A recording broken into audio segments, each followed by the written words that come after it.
The following is an Inside BBI Special Presentation.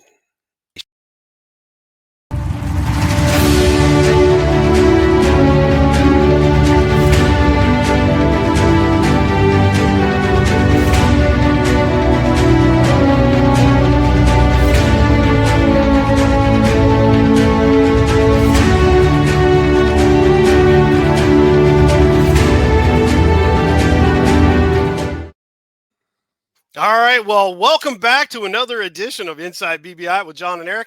I'm John McDevitt, and with me, as always, senior editor of Big Blue Interactive, Mr. Eric Kennedy. And Eric, right away, people can see we've got three people on the screen, and it is one of our all-time favorites from back in the day when we were the OG podcasters on Blog Talk Radio. Phil came on.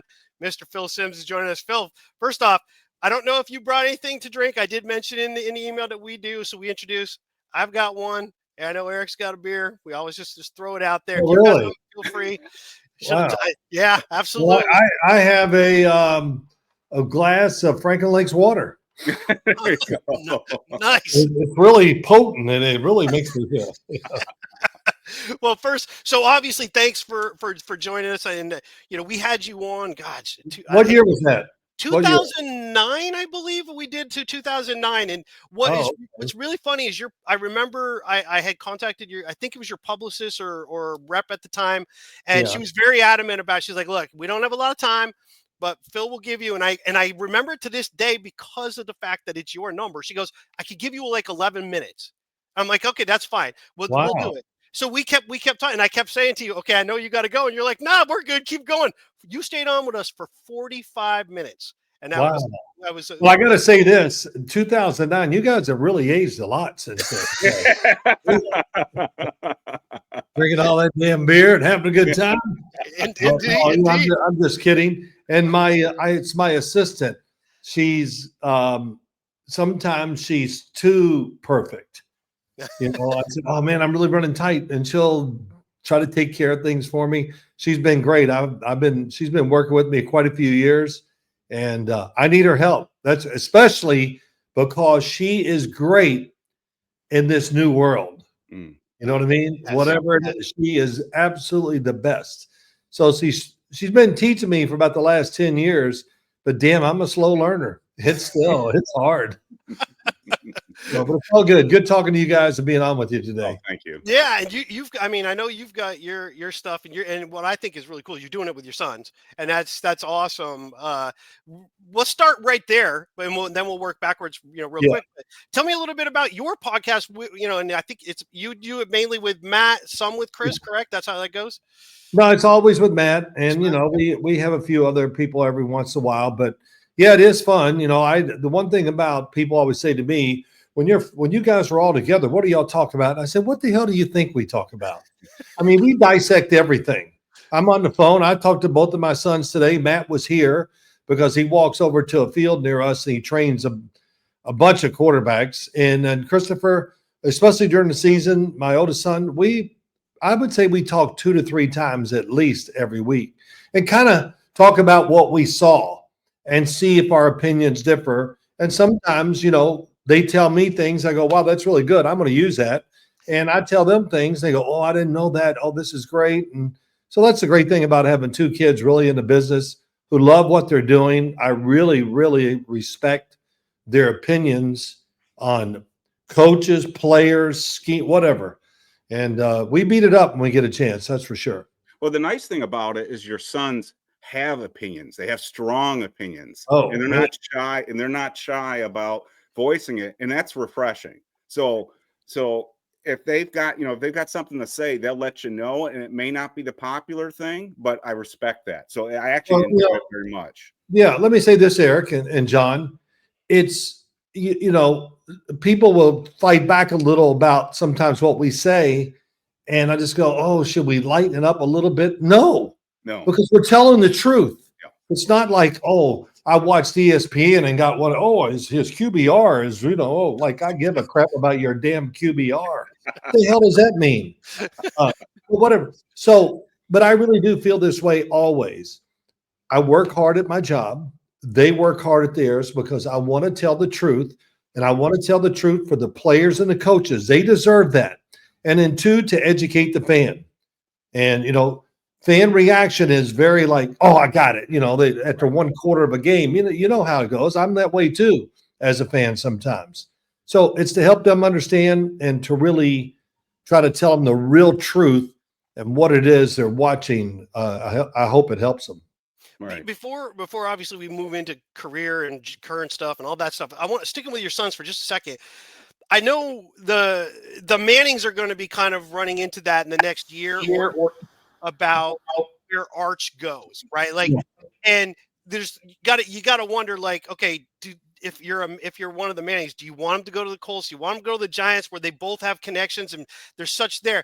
When Chris was coming out, what did you think? Were you worried or had any thoughts of, geez, if he goes to the Giants, how's that gonna, Sims' his son, or it didn't matter to you at all when he was coming out? Well, it didn't matter, but I knew there was no chance of that happening.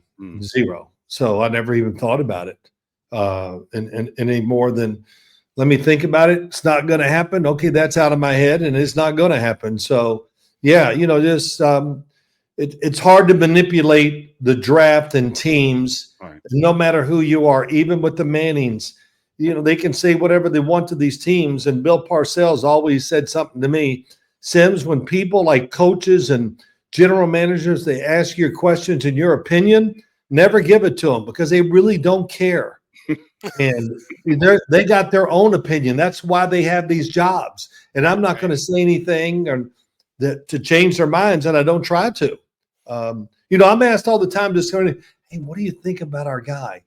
Oh, let me think. I really haven't had a chance to study him like I want, so I don't know if I have a great opinion. But when I do, I'll talk to you. And of course, I never talk to him after that. But I avoid it, and because I always have this thing on my shoulder, Parcells, Sims, shut up. So, and I do believe that. I try not to give my opinion to coaches, players, quarterbacks. Maybe in the off season for quarterbacks, I will tell them some truths that I'm not going to, give to them during the season. That's for sure. Just play it out and do your thing, and then we'll talk about it later. Well, it's a perfect segue, Eric. I know you've got some stuff. If Parcells on the shoulder, that's the place to go. Yeah, and we were told, when we told our fans that we were coming on here, they said 2 things. They said, don't be fanboys, and that's going to happen, because John and I grew up with you being the Giants quarterback. We have other people who've contacted me and said, oh my God, he's my favorite player. So you're going to get some fanboy treatment tonight. And for our audience, if you don't like it, I apologize, but you're going to get it. Yeah. Like they know what the hell they're talking about. Just tell them to be quiet. You'll do it right, and we'll make it work. What the hell? I'm not playing anymore, so you don't have to placate me. That's for sure. And the other thing is, they said, don't pull a Chris Farley and say, remember that time when you did this? Well, that was awesome. But I just wanted to start off with, so I was going through my library before we came up here. So I've got the old Sports Illustrated with you on. Oh, yeah. Even got your books here. So I got Sims hockey someplace here. What I want to start off with is I wanted to see if you compartmentalize your career kind of like a lot of us fans do. So there was the 79 to 83 period where you were hit with one injury after another. And I was looking back at the old Giants media guides today, and just, oh my, even the media guides themselves, the Giants themselves were saying, oh my goodness, he's getting hit with these injuries. It's just bad luck, one after another. And then of course there's that great period from 84 to 90 where you're like prime Phil Sims. And then of course there's the post Bill Parcells era, which was a bit up and down. Do you sort of when you look back at your career, do you kind of compartmentalize it like that? Or do you look at it as a big one picture? Because I was just curious if you even look at your career in terms of different stages. Yeah, I really don't. But I would say this, most players,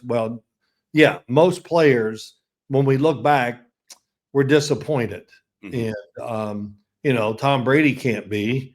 I mean, there's a few, but, those are few and far in between. Getting hurt, sometimes getting hurt was my fault. But that's the way I was taught. And hell, I was in high school. I took a beating in high school like you can't believe. We were not a little, but a team. We played one of those powerhouse Catholic schools for the championship, and we had a chance to beat them. I think about that and go, man, if they'd have caught that one pass, what if we could have won? And I kind of do the same. Of course, I do the same thing for my college career, but the same in the pros too. Man, I just know there was a couple opportunities where I thought we were the best team in the NFL. Right. And we didn't get anything done. Let's see, what year was it? I'm not great in these years. 1988, we lose the last game to the Jets. Yes. Hell, I was having a hell of a year. I don't care what the stats say. Right. It might have been my best year. And, it's coming together. And I'm thinking, man, we get the playoffs. We are going to be something, because we were so confident on the offensive side, and we lose a game that we should not have lost. So that one still bothers me. And getting hurt, there is such a thing as trying to be I don't want to say I'm trying to be too tough, to play tough, right, but is that the right thing to do? Right. And I know it took me many times, and I don't know when to say, you got to play a little different, protect yourself, and don't be the guy that stands there every time and just wait to the last second. But that's what my high school coach wanted, my college coach, Ray Perkins, Bill Parcells. Stand in there. Right. Okay. It's easy to say, but it only takes one hit. So there's disappointment, and I think about it, probably once a day. I think about one of it, college, high school, or the pros, where there was a great opportunity to do something that you never forget and just didn't quite get it done. No, real quick, I just want to jump on that, because you just said something that I've said often, and I get corrected lots of times by other people. They're like, no, it's 89. And I'm like, no, to me, it was 88. The 49ers don't even make the playoffs. If you guys hold that game in week 2, at the end of the year, the 49ers aren't even in the playoffs to even win the Super Bowl, to start the potential three-peat that they were on. So, how about that? How about losing that game? It kills me to this day. Kenny and Mark. Oh. Here, let me tell you, when I threw the touchdown pass to the left corner, I can't remember who caught it, and it was a wickedly, really tough game physically for me. And, it was kind of like the best when it's just so hard, and then you think you're going to win it. It's so much better. And I remember walking off the field going, God almighty, we're going to win this game. And it might have been one of the roughest games I ever played in. And to think that you're going to win it and stand on the sideline and see Jerry Rice run down for the touchdown, I'm like, oh my God. But oh well, those things happen, in the NFL. Well, that season in particular, and I'm glad you guys both brought up those two games. Two of the best comebacks I saw you do, Phil, personally, was the last minute throw. I think it was the Lionel Manuel, I think, in the 49er game. And then it looked like you won the game. So at the end of the game, it was a comeback. You lead them down the field. And then also it did it in the Jets game too. So it's the defense couldn't hold in both those games, or those are two of your best comebacks, like almost like the KC game in '84 that everyone talks about. But those are two great comebacks. And I remember going, we've got this. And then, of course, the Jerry Rice play, and then that's the Al Toon play. But both of you are correct. Those two games alone, and I don't want to dwell on the negative, but those were personally great games for you, Phil. And it just, if the defense had held at the end of those games, the Giants are in the playoffs. Yeah. What's great about the San Francisco game, Joe Montana and I, we're pretty good friends now. We talk every now and then. Hell, I had his son up one summer, Nick, who was playing with Tulane, and he was staying in my house, and I was taking him over here on the field, and we were working on throwing the ball harder, better, and all this other stuff. And Joe Montana is letting me teach his kid. I just think it's great. And, we had a feud going there for a while. And when I would throw a touchdown sometimes against them, I'd look over there and, I'm not even going to show you what I would do. And then the Jerry Rice thing, when he throws that touchdown pass, he turns and looks at me, and he's running down the field, and he's giving it to me. Oh, and I had a smile on my face going, yeah, I deserve it. I did it to you. But that's a game, that was a killer. That might've been the worst loss maybe of my career, the 49er game. Is there, sticking just real quick with the 49ers, is there truth or more truth, or is it overplayed some, that Bill Walsh had a real interest in you in that draft, that had the Giants not taken you, there's a possibility the 49ers might have taken you over Joe Montana. I think they were going to. I mean, I always got that feeling talking to Bill Walsh and to Sam Weiss, who was the offensive coordinator. They would call me almost every night in my dorm room just to find out who came and worked you out. What are they saying? Da-da-da-da-da. And I finally said to Sam Weiss, I said, look, the Giants, I think, are going to take me at number 7. And, you know, he goes, oh, no, we've done they're not going to do it. We got to feel whatever. So, you know, they didn't get me, and I feel bad the 49ers had to settle for Joe Montana. Okay. Well but done. Real quick, I tell this all the time. When Bill Walsh came down to Morehead State to work me out, I'm on the field. It was probably about my 7th or 8th workout, maybe more, by teams and coaches who come to watch me. And they always want the same thing. Let it go. What do you want to see, Coach? I want you to let it go. Okay, that's my forte. Don't you worry. And he comes down. I throw about 6 passes, and I can tell right away I got it. I am throwing it. I can hear it hitting the guys, trying to catch it. And I'm like, man, I got a fastball going today. And all of a sudden I hear him go, excuse me, what are you doing? And I said, well, you know, isn't this what you want to see? No, I want it to be pretty. I want it to be, and he's going through all the, you know, Bill Walsh had this way. And I'm like, okay. So I throw the next couple, and he goes, too hard. Then I throw another one. I think, damn, they're perfect. Still too hard. Then finally I basically lob one. And he goes, oh, that was beautiful.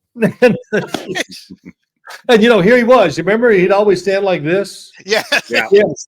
Then I'd turn around, and he goes, that was beautiful. The workout ends, and he says to me, we're going to draft you. I want you out there the next day. We're going to go on the field and start working. And this and that, and this, you're going to be a rookie, and you're going to lead the league in passing, yards, touchdowns, completions. You know, I'm standing there looking at him. He goes, you don't believe me? And I go, sure, I believe you. I know your history. I didn't say this, but everywhere he'd been, his quarterback was always the man. Right. I said to him, you're not going to draft Steve Dills? He goes, no. He just no. Steve Dills, I think, was the leading passer in NCAA that year. He coached him that year. So, but that was really, you know, we had a good connection. Every time we played each other, we would always take a second and say hi to each other. He was very nice to me, always telling me he was really proud. He would cross the field and hug me and say, I'm really proud of you. And, you know, pretty special for the opposing coach to say it to you. That's awesome. It is crazy just how fate changes things, right? Like if the Giants don't, maybe you are in San Francisco. You don't know. Everybody. It's the one thing I say about the draft. It's not always about the player. It's about where they ended up and the situation. Because you can be, you know, lots of times you look at players, say, who's the best player? Well, this running back or that running back. Well, you go to a team, you could be Earl Campbell. You could be a great running back. They don't win much. He gets the crap beat out of him. You know, George Rogers goes to the Saints. If George Rogers doesn't go to the Saints, LT doesn't come to the Giants. You know, that's how that goes. Yeah. It's just all about where you go. So it's very interesting that connection, not only in the draft there, but then the connection that you guys had between the Giants and the 49ers, throw in Washington and Chicago, owned the 80s. God, it was unbelievable, really, wasn't it? Yeah. Just, I look at this, think about some games sometimes and go like, it's just, and you know, the Minnesota Vikings, they were a pain. Oh my God, they were so fit. They had so much talent to never really get anything done. Was amazing. But when you played them, I don't care what you did. If you got rid of it quick, whatever you thought was going to be right, you were going to pay for it. And you just got to know that going in the game, you're going to take a beating. It's like playing the Eagles and Reggie White. Hey, suck it up. This ain't about performance. This is about survival and being tough enough to hang in there and do the right thing, because it was real. Reggie White, Jerome Brown, oh my God. Right. And, you know, I wouldn't sit in there and go, oh, the X's and O's. I'm thinking, God damn, take the hit and just hang in there. I'm trying to tell myself that before the game. It was that we played a game there in 86, I think it was. The game was over. I'm on the bus. They hand me a stat sheet. I used to remember, it was like I was 11 of 24 for like 124 yards, no touchdowns, and 2 interceptions. And I looked at it and I go, wow, that's not too bad. And I'm serious. I went, okay, hell, they're brutal. They had our number. We won the game, so I didn't give a crap, so. Oh Well, my God. iron sharpens iron, and in the NFC East, it was again in your early years, it was the Cowboys and Redskins, and then of course the Eagles got really good with that defensive line. I always thought because I went to school in college in the DC area, and it was particularly helpful for me the way you seem to own the Redskins in RFK. I think some of your best games personally throughout the 80s were at RFK, and in particular, I mean, I can name a bunch of ones, but I still don't think in the 86 season, that late game in Washington where you guys really nailed the division gets enough credit for that Super Bowl run, because I think a lot of people forget just how good the Redskins were that year, even though the Giants, you won 3 against them, including the NFC Championship. But they were right behind you or even with you all year long, and I'll tell you, the Redskins were convinced they were going to beat you guys that day. I was down here, and John Madden talked about it. He just said they were fine. I think John Madden thought we would lose, and I think a lot of people thought we would lose the championship game to them. And Joe Gibbs, he gave me great compliments. He goes, God, he would say, Phil Simms has been my biggest nemesis in my career. And I was like, wow, what a thing to hear from Joe Gibbs. But it was playing down there. I don't know what it was. That was after we had a Minnesota victory late, a Denver late victory, a comeback against the 49ers. Then we go to Washington. And, the games we won those 3, they were all rough, but we were just, nobody thought about it. And it's the grass.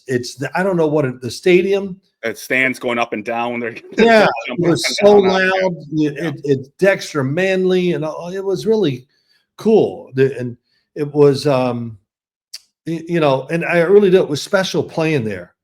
It was almost like better than a home game because the crowd was really into it. And every time we got the ball, man, they made a lot of noise. But, those were a lot of good games down there, no doubt. And for those, we have fans listening to us. Some remember the day that you were drafted to your last pass. Some of them came into the middle of your career, but a lot of them never saw you play. And so they don't know the old RFK Stadium and that those stands were real close to the field. So I'm sure you heard all kinds of things being yelled at you too that day. But my favorite play in that game is the pass that you threw to McConkey in the end zone. I thought it was against Green. Awesome cornerback, and McConkey was really well covered, but there's nothing Green could do, and that sealed that. To me, that pass sealed that game, and that sealed the NFC East. The Giants, and you got home field because of that. I felt. Yeah, well, it was really interesting. I tell people this all the time. Bill Parcells was a great coach in many ways, but one of his great specialties was knowing the game plan and having a very specific thing that we wanted to do. So that day we had ran the ball on them at will when we played at Giant Stadium in 86. Yes. And we go down there. He doesn't even talk about the run game. He goes, no, we're not going to run it worth a damn, because that's what they're going to do all week is to stop it. Mm-hmm. And we would have, more passes and more opportunities and would be more aggressive in the pass game. And that was always his forte. It was, if it worked, doesn't mean it's going to work the second time. So let's do something totally different and see if they're ready for it. He did that a lot. Mm. Even in the Super Bowl, I think his plans we're going to just throw the damn ball a lot. But it kind of went well early, so it pulled us back. But we had a great game plan for that game in 86 to catch the Denver Broncos a little bit by surprise. You had an interesting take. I want to say it was a year ago. I think you were on with Julian Edelman. I don't know who the other person that you were on with him. And you talked about Bill Parcells working the room during the week, working the room in the locker room. And I was curious I wanted to ask that a little bit further. Did you ever get the sense, we all know that I shouldn't say that. I know, Eric knows, older Giant fans know the story about Parcells basically riding LT all week for the Saints game saying we should trade out jerseys, get Swilling a real 56. We know all that story. But Did Bill ever do any, like, pull somebody aside, like a you or a Harry or a Carl or somebody, and say, "Listen, I'm gonna do stuff to you. It's about somebody else, and you handle it later"? Or was it really he was playing mind games with that guy, and it was that guy to get him going?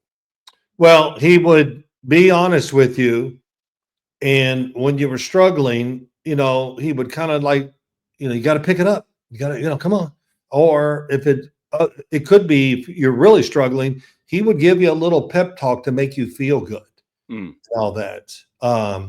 So yes, to answer your question, John, I was walking by him one day in training camp. I had to get to the field. He's walking real slow. He's smoking a cigarette. I'm like, oh my God.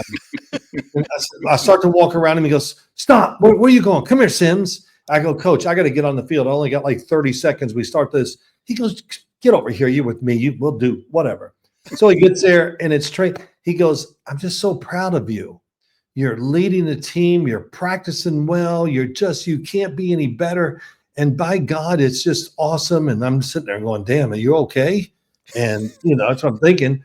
And he just keeps going on. I said, oh, I appreciate it, Coach. He goes, well, wait, I just want you to know today, somewhere in practice, I am going to rip your ass. And I went, well, can't we wait to see what happens? And he goes, no. He goes, I got to do this, Sims. It's not about you. I got to show all these other guys who are not doing their damn jobs. I'm cleaning this up. Sure. And that I done it. It's for them. I said, okay, whatever, good. So we go on the field. I'm playing, having a good practice again. And I finally throw an incompletion. He takes his papers that he's holding, he throws them up in the air. Oh, damn it, Sims. And it just, the crowd's laughing and he was great at it. I started to think, damn, is he serious? Right. Right. Well, it's lucky you didn't start laughing because you knew what was coming too. Oh, I couldn't. No, it was brutal. He laid me out pretty good, and all the players, they loved it. Yeah, get him, Coach, because he loved the quarterback. And that was his whole motive. And he would do that. I would say about every 3 or 4 weeks, he'd pick somebody out and just rip them right in front of the team to kind of elevate everybody. Right. And like I said, psychologically, game management, all these other things, being truthful to the players.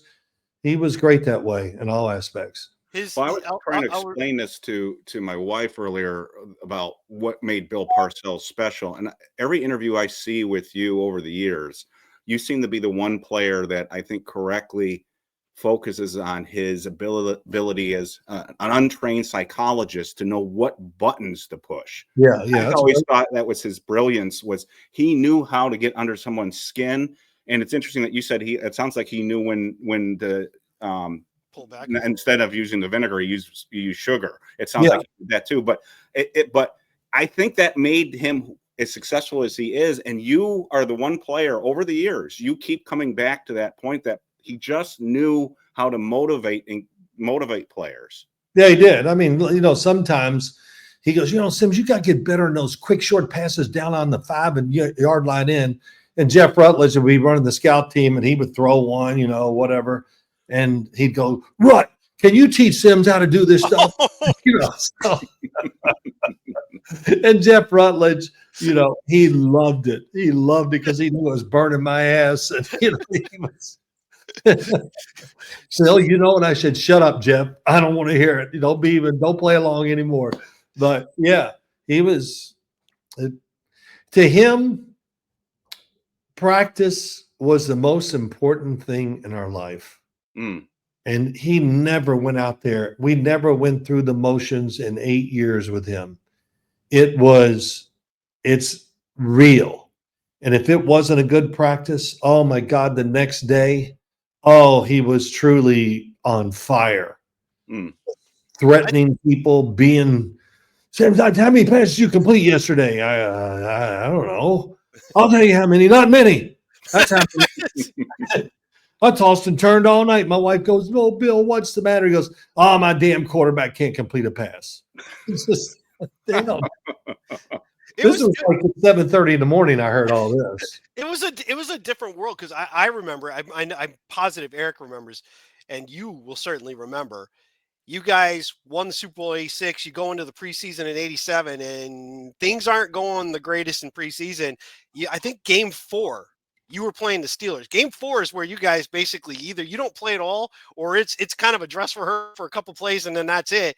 And he put you guys back in the game. The starters were back in that preseason game. He was unhappy, and oh yeah, that you would never see that today, but. Man, that said something then of like, this is not how I want things to go. John, I played every play of that game, and it went into overtime. Oh my God! And I played the overtime through a touchdown pass to finally met the damn thing end, and because it wasn't like we were playing bad and it didn't have the energy and everything. Listen, I was actually on my mind too. The strike was coming, right. And, it was really a detriment to our team because it kind of pulled us apart and that's all you could think about. And I think that was, of course, it showed in our play. And, of course, replacement players, the whole thing. What a debacle. I mean, it really, probably a year, sooner or later, we were going to get it together. And the strike coming and the losing, they lose 3 games while we were away. Oh yeah. They had buried us. I thought, man, we can go on a 6 straight game winning streak here. This would be awesome, but that didn't happen either. So, and it was clear Bill Parcells wanted nothing to do with replacement players. In fact, the Giants waited till the very end to take whoever they were going to take. That game against the 49ers, I think was it the first replacement game, and Bill Walsh runs the wishbone and he looks over across the field at Parcells. He's like, what do you want me to do? Yeah. And Parcells like, yeah, no, I think it was Bill's way too, a little bit, saying he wanted to side with the players. Yeah. And he wanted to show respect to the players, and especially after we won the Super Bowl the year before, because you guys know, and it's just, everything has to fall in place to win Super Bowls. Right. And it doesn't always fall into place, as you already heard me complain about years that we were there, but it just didn't, we missed one, whatever it is, just think of Tom Brady, think of the New England. Right. They win one Super Bowl where Carolina kicks it out of bounds late in the game. They get great field position. He overthrows somebody. The other guy catches it, whatever, they win. How about Seattle? They throw the pass, from the 1 or 2 yard line? And it's intercepted. They win that one. That was so you need breaks. Everybody does most of the time to win Super Bowls. There's not many games like, there was it during our period. I shouldn't say that, but where Philadelphia just came out last year, and from literally the first snap of the ball in that game, you could see the physical difference in the teams, and Philadelphia took advantage of that.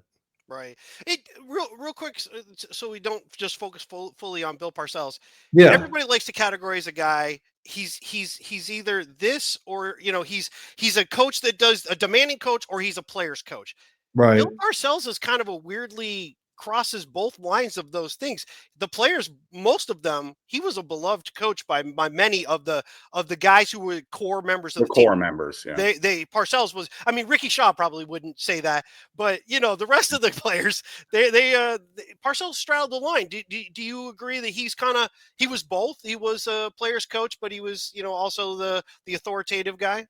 Oh yeah, absolutely. Yes. There was never any doubt who the main man was and who was running the ship and who was trying to keep it together. And that was Bill. He had that. And like I said, he never had a bad day. Every day he was an angry son bitch. he took it out on us, because it's the NFL is so hard and winning games is so hard. He always talked about that. Hey, winning is great, guys, because it takes so much. And you got to have somebody push you like that. Right. At least I believe that. And you got to have somebody behind you. You go, holy Christ, I got to play great every day in practice, just keep my job. That could be part of it too.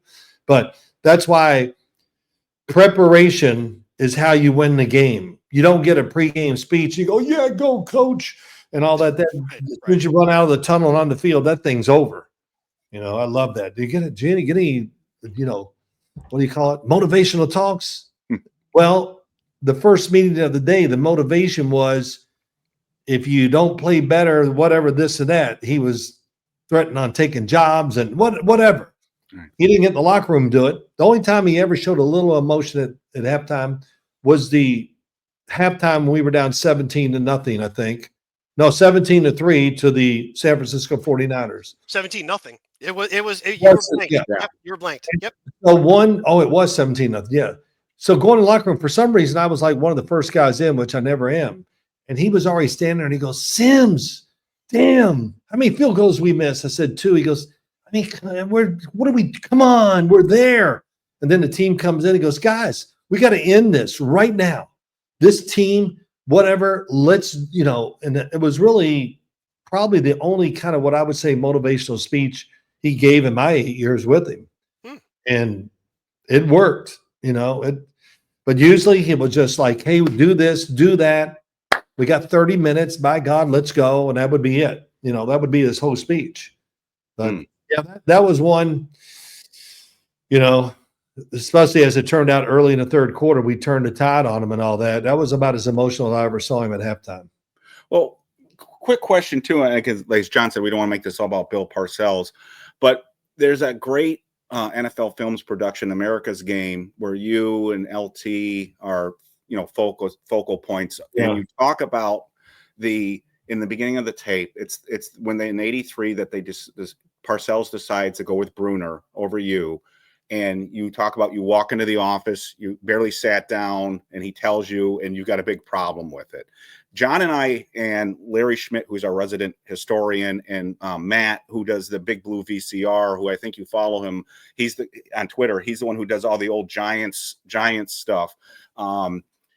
Did a 1984 show recently on Inside BBI. We spent 2 hours covering the 1984 season because to us that was a big season for the Giants and that was a big season for you. We probably spent about 20 minutes in the first 2 games, the Eagles and the Cowboys games, because you threw like 7 touchdowns. And we talked about Byron Williams quite a bit in that game because those 2 Bobby Johnson. Yeah, we had Bobby Johnson and so how did Parcells today admits that was a mistake. How did the 2 of you get past that 83 decision in that offseason? He decided to gut that roster. There were rumors, of course, drug issues and things like that, but he wanted to get the Parcells guys. But how did you 2 sort of mend fences after 83 going into 84, which really launched you?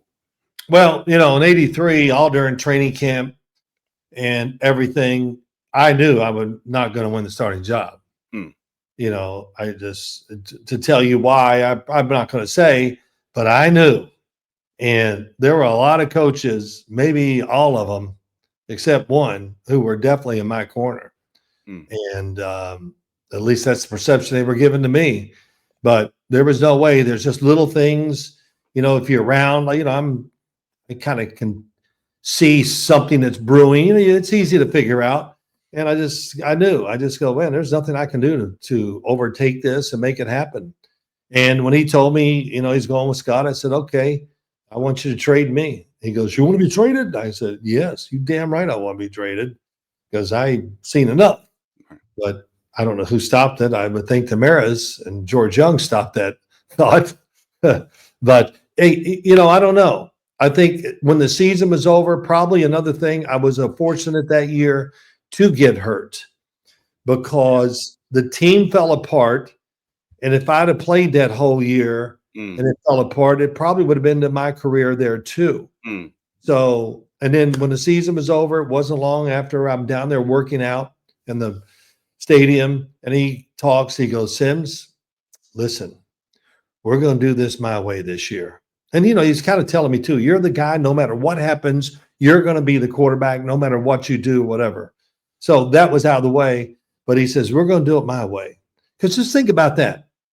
They tried to hire other coaches and the other coaches turned the job down. Right. Right. Yeah. I'm drawing a blank. Coach at Louisville, gravel voice. Wasn't Schnellenberger? Yeah, Howard Schnellenberger. Yeah. He was offered a job and he turned it down. And I ran into him years later. He goes, they offered me that job. But, that's how he's got to talk. And I said, yeah, I did know that. He goes, Yeah, I made a bad mistake not taking it. And, so he was so, it was late. His career was over, and we were at Ron Earhart's, unfortunately, his funeral at the time. Mm. And but yeah, so look, it was like, we're in this together.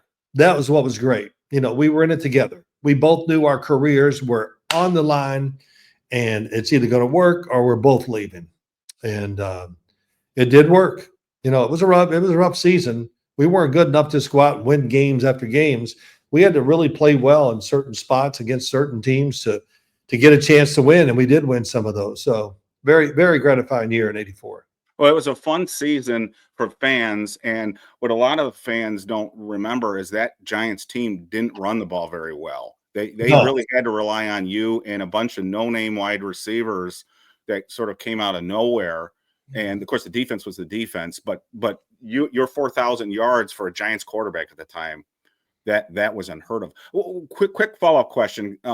Ron Earhart. I have never heard you talk about Ron Earhart. No. And he was there for so much of your career in New York. Do you have any thoughts on him? Sure. I mean, many. He was great at what he did. Him and I would have great conversations during the week. We would find things in film and talk about it. His game plans were always good. His Super Bowl game plan, I think about this, that when Herb Cross interviewed me, and I wanted Ron Earhart to be with me because Ron was on target with everything the whole day. And really, we could have had a bigger day, but we had a little unlucky on a couple things. He called at the right time that were going to be touchdowns, and they weren't because Phil McConkey gets tripped or, something happened to ruin the play. But Ron was great at designing plays where the quarterback, the blitz, I had a chance to protect myself on all plays. His system is still being run by a lot of teams in the NFL now because it stood up to everything. Blitzing team, whatever you did, we had the answers for, at least conceptually, trying to block the people who were going to blitz. And that's if you can't block the blitz in the NFL, you are going to get hit and you are going to lose games. Right. And I'm telling you, we were great going against the blitz. Absolutely great. So I always talked about him, gave him a lot of credit. He never even got close to getting the credit he deserved. I mean, come on. We throw it, we do all that and get it done. We go into playoffs. And what's he do for the Super Bowl? Well, he was great at designing runs too. Right. So we're going to run the damn ball, milk the clock, and this is going to be one of the ugliest Super Bowls in history. Here we go. I mean, I'm exaggerating, but that's him. He goes, we're going to dirty this damn thing up like you can't believe. And I played a lot of those games too. Bill was the best game manager I've ever seen on the field to this day. We're playing Dan Marino in 19. Oh, come on. What year would that be? Was it 90? Was it 90? It was 90. Oh, it was 90. Thank you. Yeah. Yes. They're coming up, the high-flying Miami Dolphins. I think we go on like a 16-play drive, kick a field goal to start the game. Marino goes 3 and out. I'm walking out in the field because there's a commercial timeout, and I hear Parcells, Sims. And I knew what he's going to say. I said, yeah. He goes, kill the clock. Yes. Kill the clock. First quarter. 3 plays by Dan Marino. Kill the clock. So I would be in the huddle. I'd wait for about 10 seconds, call the play, run up, snap the ball with 1. We did it almost the whole game. I think the game, I'm going to say the game lasted about 2 hours and 35 to 40 minutes. Right. I Mr. Era was so proud of it. I come in the locker room, he shakes me, he goes, let's see what CBS can do with this. I think they got you guys on tape. I think at one point, your boys up front were committing some holding penalties in that game. And there's a NFL Films has Parcells chewing you out, yelling at you about your offensive line committing holding penalties in that game. And so I was thinking, what is Phil supposed to do about Bart Oates holding? I mean, but that shows the dynamic, the sideline dynamic between you guys felt comfortable. And, they've made a big deal out of this, people since then, about you two yelling at each other. But I didn't get that sense when we were fans, when John and I were growing up and watching you guys. We didn't get the sense there was a lot of hostility there. It just they played it up, I think, a little bit afterwards. I think overall he knew I could take it. And so he was willing to say it, and I could say things back, Sometimes I was a little over the top myself. But, one time he was yelling at me in practice. He just yelling. I'm like, and I wasn't even in. Sims, you got to start. And he's going on. And finally I just stopped and I go, this is real. I went, will you shut up? I mean, I'm saying this to my head coach. He goes, here's what he does. He goes, ooh, Sims, you mad at me? Ooh, you want to hit me? Is that what you want to do, Sims? And I went to him. I said, man, there is something wrong with you. But it's who he is. And he yelled at Lawrence. He had a bunch of guys that he targeted, and he would get into them. So it never bothered me. And, he was mad at the offensive line one day in practice. He stops practice. I mean, he's crushing them. It's like, wow, this is rough. And he's facing them. I'm behind him about 5 yards. He gets done. He turns around, looks at me and goes, and it's your fault. And, and I said, yeah, of course it is. I'm effing Sims. That's my name. But you know what he said? He goes, hey, they used to follow you. You were their leader. You did everything. They played for you. But now you take them out to dinner, buy them some more presents, Sims. How's all that working out for you back there? Oh, and boy, it stuck it right in my heart. I got in my car late that night after a long day, after practice is over, and I'm driving. I go, damn, he's right.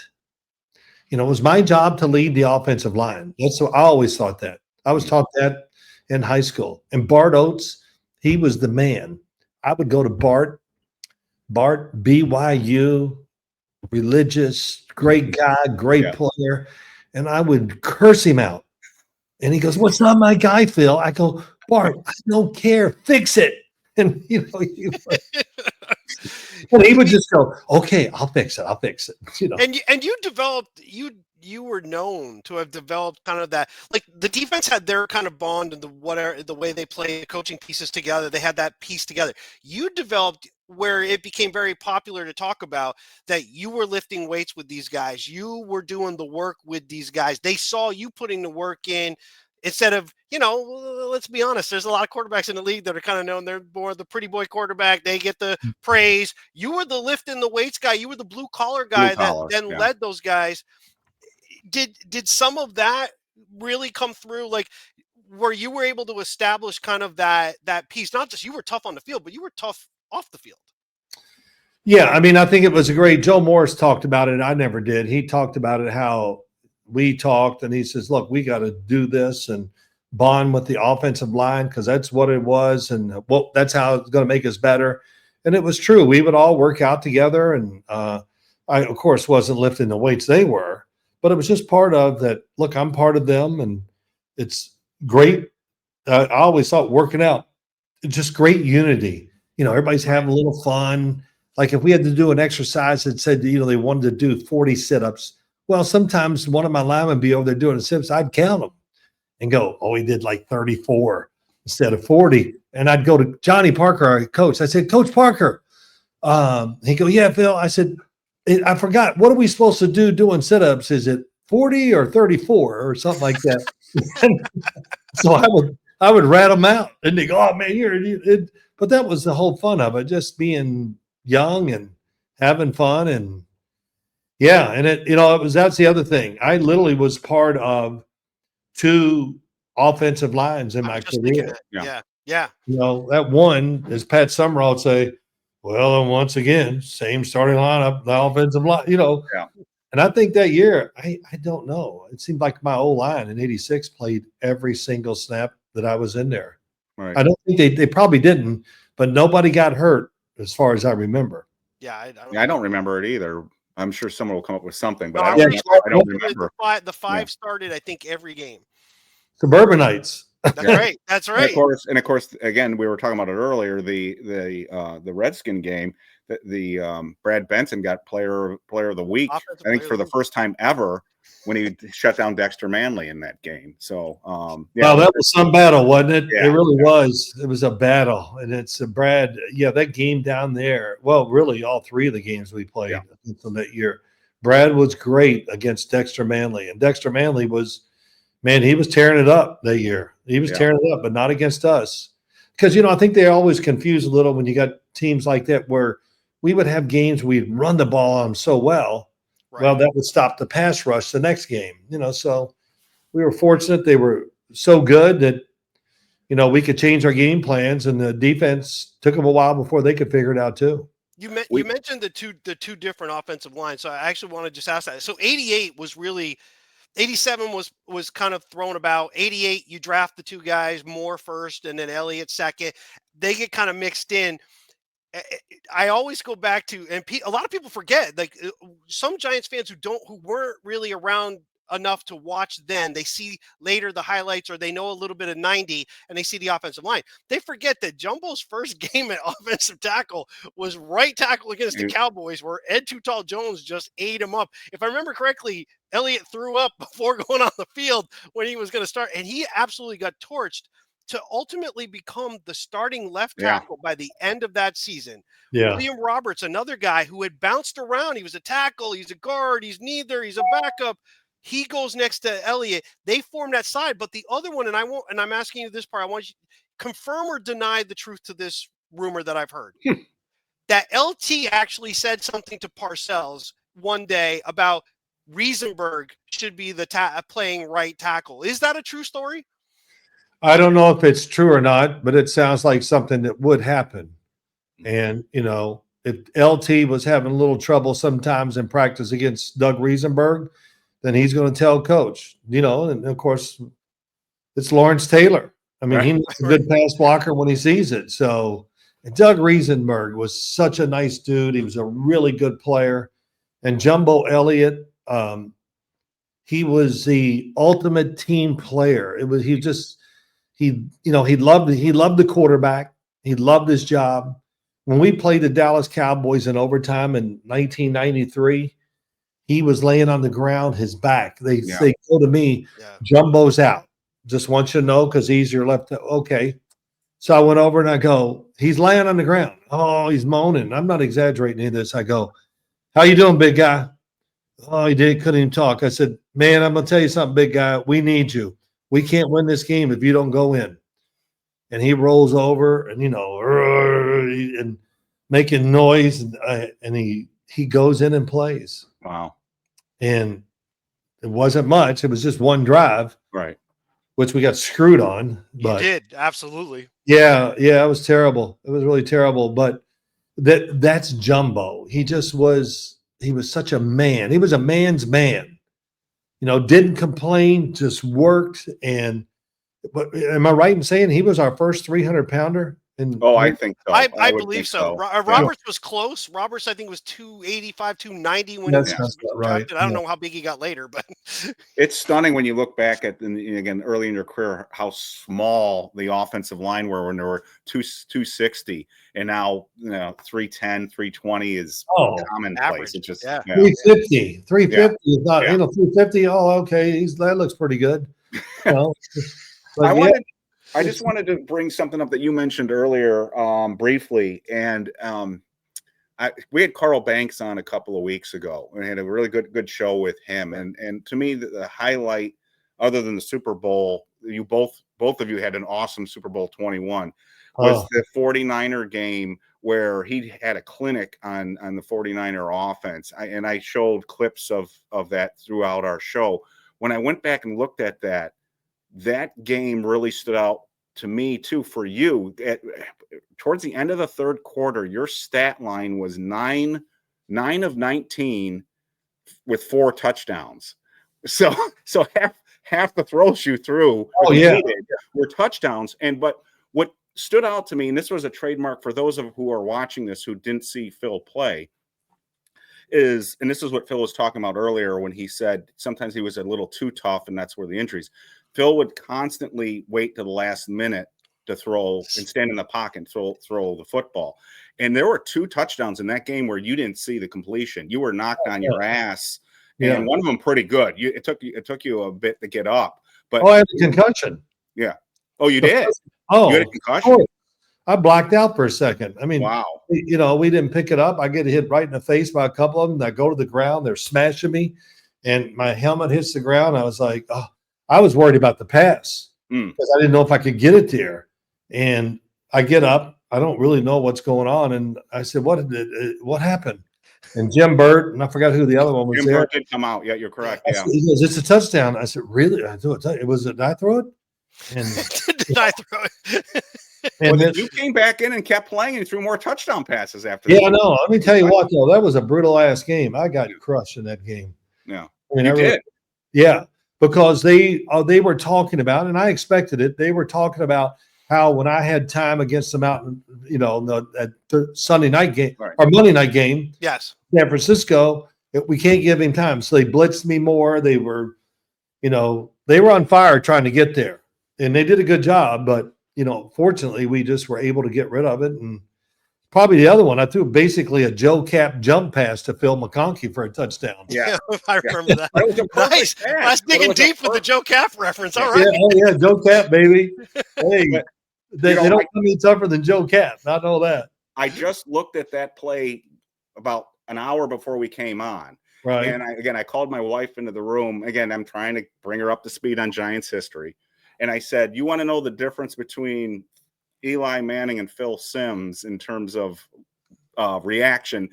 Eli was always, you know, you could hardly get any reaction out of him. But when you knew you had made a play, you would get, you know, and that's why fans loved you back then. Was absolutely. You'd be so demonstrative about, and you know, you always had that. You played with confidence, and that's another question I wanted to ask you too. Was when you watch the interviews of you throughout your career, and it includes even later in your career, but even during that part where again things weren't going so good, it never seemed like you lost your confidence. I mean, was there a time in your career that you doubted yourself because of the injuries?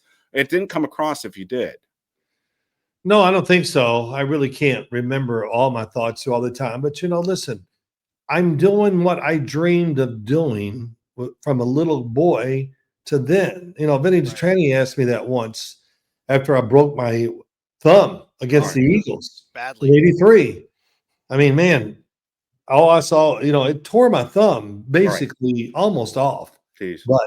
And he says, you ever think about maybe? I said, what are you, crazy? I'm going to play until nobody lets me play.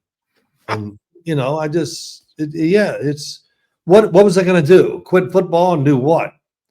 You know, go back and work on the assembly line in Louisville on Ford Motor Company, or go into coaching, which I'd always kind of planned on doing anyway.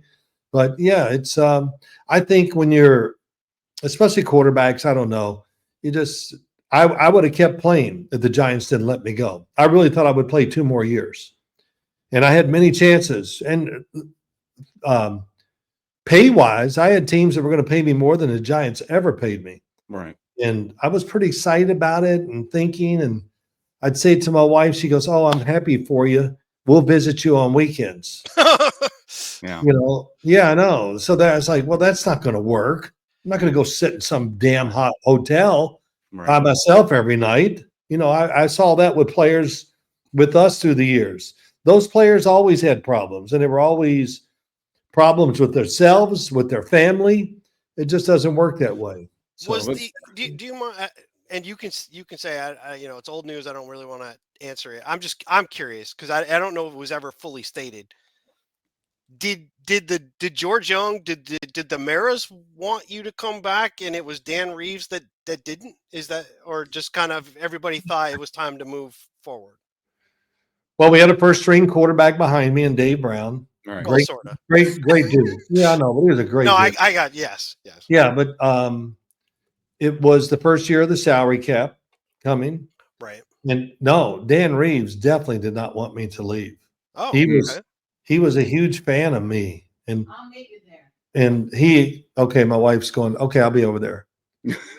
She's going to watch, we're going to go watch my grandson play basketball. Yeah, whenever you got to go. Yeah, we're good. We're good. Don't worry. But Dan Reeves, he actually said to me, hey, when we settled down, when the season was over, about a week after the season was over, we were talking. He goes, let's go out with our wives. I want to hear your thoughts on free agents who we should go after.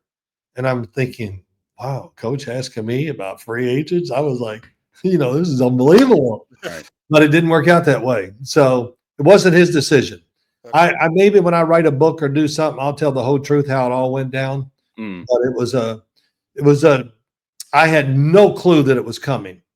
I heard Chris Mortensen on Sunday morning on the radio say, an interesting situation to keep your eye on is the New York Giants and Phil Simms. And I went, what? I call people, somebody needs to get Chris Mortensen fired because he's stupid for saying. No, I mean, I'm serious. I said he needs to be fired. I was really up in uproar about it.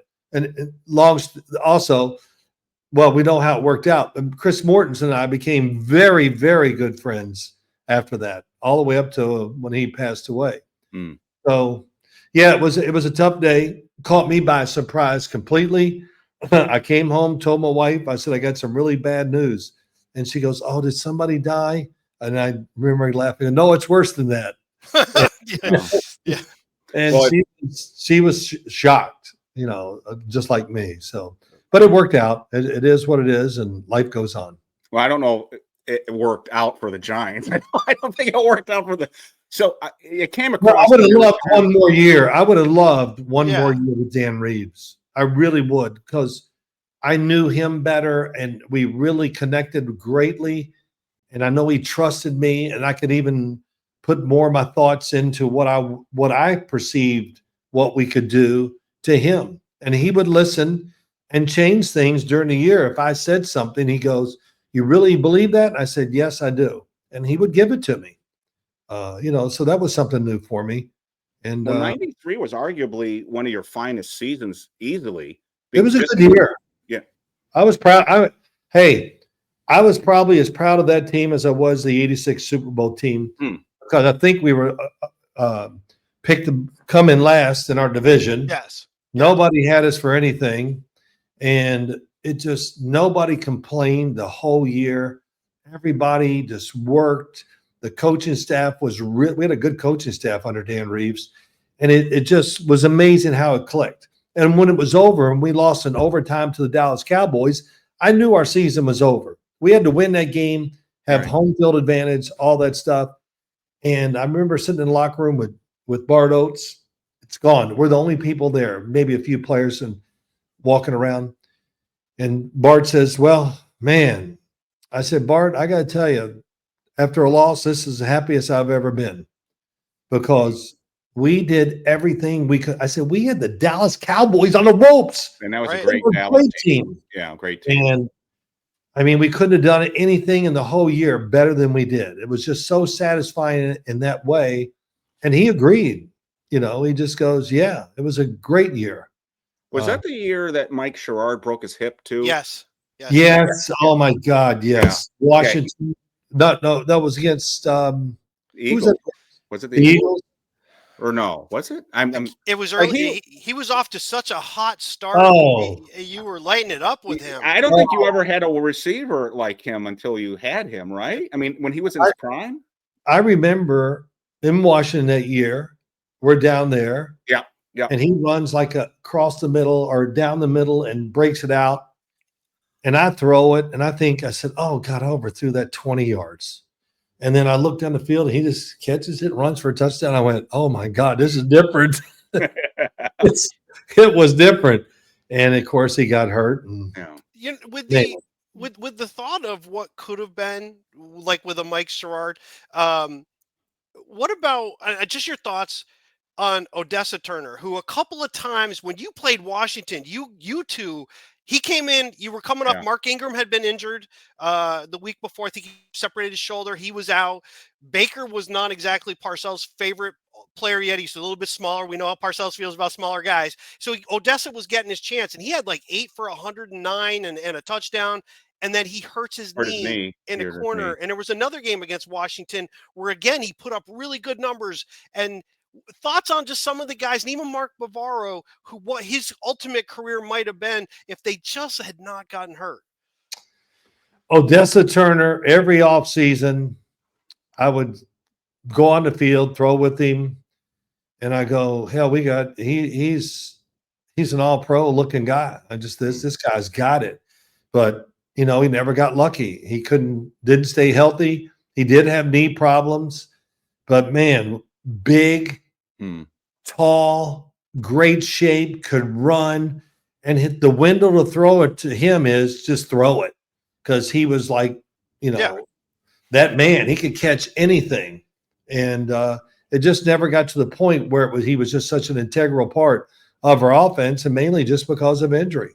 It's, him, we had Ed McCaffrey, Odessa Turner. Man, you put those three out there together. Chris Callaway is another one. Oh, my God, he was you hear the term dog. He was the toughest SOB. Man, he was another one. He didn't drop passes. And, well, I think it was clear Reeves really liked you. And, he sort of there was that infamous moment where the New York press asked Reeves about Dave Brown and Troy Aikman. And Reeves said, well, he's no Troy Aikman. I always had the impression that you were Reeves's guy. And so you've basically confirmed that. So I appreciate that. And I think we all know, just from your retirement ceremony, what did you infamously say? You said when the Giants decided, when we decided I wasn't going to play anymore. I think you kind of let us all know at that moment that it wasn't your call. And Washington offered you a contract, didn't they? Didn't the Redskins reach out? No. I think the teams. Well, I think I know. The Arizona Cardinals were really big. Jacksonville Jaguars was another team. Oh, God, I can't see you in a Jacksonville uniform. No. Yeah, well, Tom Coughlin was down there. Oh, well, there you go. Yeah, and Tom, and he said some things to me. It was great. I mean, he was going to pay me big. He just goes, I said something. He goes, well, I don't want you to play. And he goes, I just want you to be there to help me, with the other guys. In other words, just to be the soldier, whatever Tom says, that's what we're going to do. Right. And like a player coach. Yeah, kind of not, but he knew I knew what he wanted, and I could translate it to the players. If he didn't, that's how it goes. You need 4 or 5 guys in your locker room that can pick up for the coach and say, the coach is doing great stuff. We got to start playing better, or explain to him what he's really trying to accomplish. I don't think I'm doing a great job of explaining it, but it's real. And when he said that, I was like, damn, I definitely should have gone. I didn't have to. If you were going to pay me and I was going to stand there and go, right away, babe, good throw. But man, he got some quarterbacks down there, though. He did a great job with that. So I want to be really respectful of your time, and I know you got other stuff to do. So I want to ask you, though, because real quick, since we're talking about coaches and things like that, what are your thoughts when Parcells left and the Giants did not move on to Bill Belichick? Was that a surprise to you? The defensive guys, we've talked to Carl Banks, we've talked to Mark Collins, we've talked to Leonard Marshall. There seems to be a consistent opinion, at least on that side of the ball, that they were very unhappy that Belichick didn't get the job. Were you, on the other side of the ball, surprised that Belichick wasn't the guy? Or what are your thoughts on how that all went down? I didn't think much about it. In other words, I just wanted to be part of it and play again. And when they hired Ray Handley, I understood it. Ray was a really interesting guy. He was a great clock manager, very smart, to say the least. And, he had a good way about him. I liked him a lot. And, that's a story, too, how that all comes apart and comes down. Well, maybe I'll write about it one day. But Ray was great to me. Great. He couldn't have treated me any better, regardless of any situation.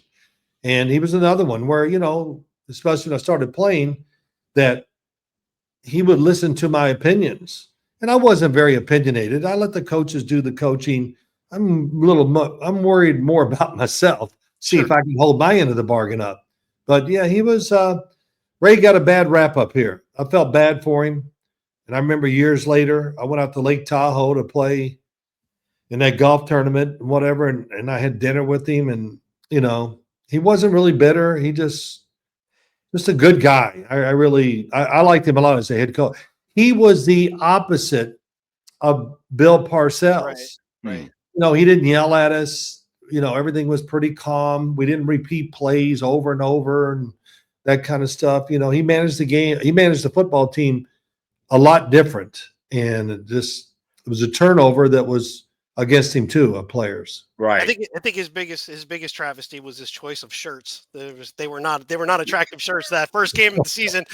It says a lot about you, by the way. I don't mean to be a fanboy on this part, but I'm going to, because I've always thought these two things, and now you've affirmed one thing for me that I've always thought.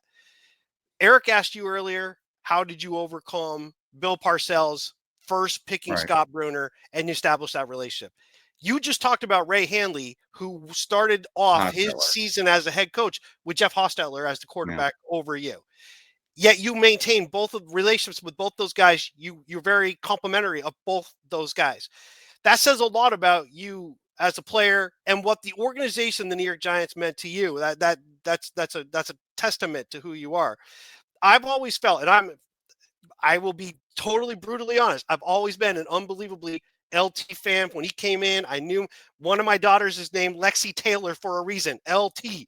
Wow. So there is a reason. But I've said this about so many teams and other things where one guy he can change the culture of an organization, but he's not going to change the wins on the field unless you have another guy on the other side of the ball. And the Giants won in 81. You got hurt in 82, but we didn't. The strike year struggled. 83, complete disaster. 84 was a big turnaround. Why was that big turnaround? Because Phil Simms established himself as a quarterback. You and Lawrence Taylor will forever be tied together as the two that led that string of the Giants' dominance in the 80s. It can't be denied that LT was a superstar, but the Giants are not Super Bowl champions without Phil Simms, the quarterback. Well, it's very kind to say. Listen, for that year, I'm not going to be bashful. I agree with you. I made a lot of plays that. Yeah, you did. Well, I made plays when they were, it was win or lose. Right. 3rd and 21 against Denver, and I take a chance and throw as hard as I can to a low pass. I don't know who caught it. Was it Lionel Manuel? I'm not sure who caught it. We get a first down, and we go down and kick the winning field goal. Yep. 4th and 17, Minnesota. Yeah, Minnesota too. Oh my gosh, that's that game might have turned my whole life around, to be honest, because we believed so much in ourselves. And that was the end of the story about me. Right. And as Bill Parcells said after the game, hey, I can't even talk about it sometimes. I don't know what you guys think. He's really good. Right. Right. Right. And then, you know what? Before that game that week, he gave me a talk. Doesn't last long, 15, 20 seconds, but he just voiced his opinion one more time. Simms, just let it go. Dare him. Just do. We're not worried about just go. And it must have been talked about in a coaches meeting because Belichick pulled me aside and gave me a nice little talk too. So I thought, they must have talked about this as a staff. Let's try to pump Phil up. But it worked. It did free me up. And we called the games to free me up too. That's another thing. But what was your original question though, John?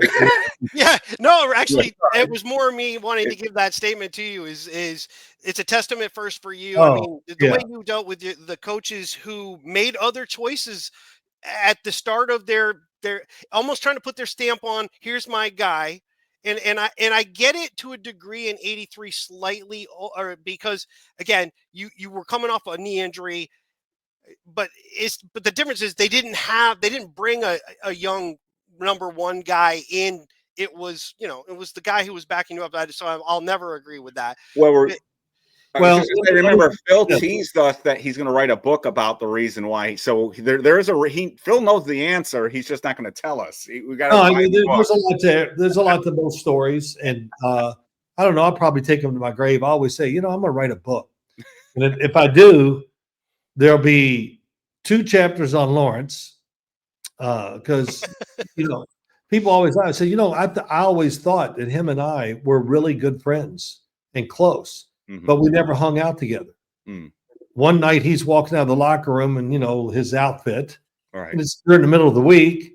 And I'm getting ready to go in for another meeting about practice and everything else. He's leaving already, showered. And I go, something. He looks at me and he goes, across the room, he looks at me, he goes, do you want to go out with me tonight? And I just went, oh man, he's never asked me ever. Right. No, I better not. And he goes, you know what he does? He goes, good choice. Well, I think he felt like, all these years, and, we had some great times together after our careers, playing golf, going on trips, just having fun golfing, and just, oh my God, talking trash to each other every shot. Nice. Man, it was great. It was great. Well, never mind. I won't tell another LT story. But, I think about these things and just go to set the record straight. But what good does it do to set the record straight? Nobody, come on. It might make me look like I'm crying about something. So, not necessarily. You got an audience. You got a captive audience with some of us. So, I know.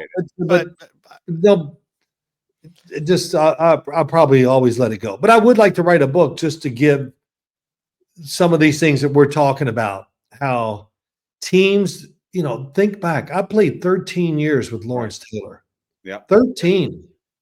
There might not be one guy in the NFL right now that's played double figures with a teammate. It's just, Carl Bank, we had so many, and unfortunately it really worked against players.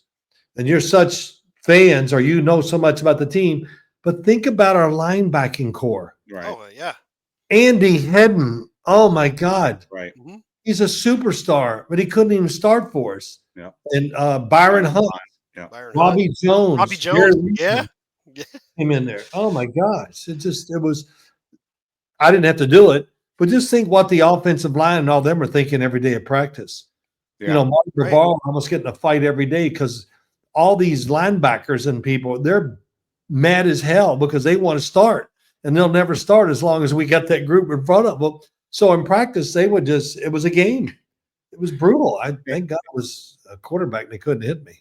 And it was a different era too, because you had 2-a-day training camp practices. Right. I remember going Friday at camp, and you have goal line drills. They'd never do that anymore. They have maybe 10 fully padded practices today. That's more part of my problem is the teams don't have the fundamentals down because the teams can't practice anymore.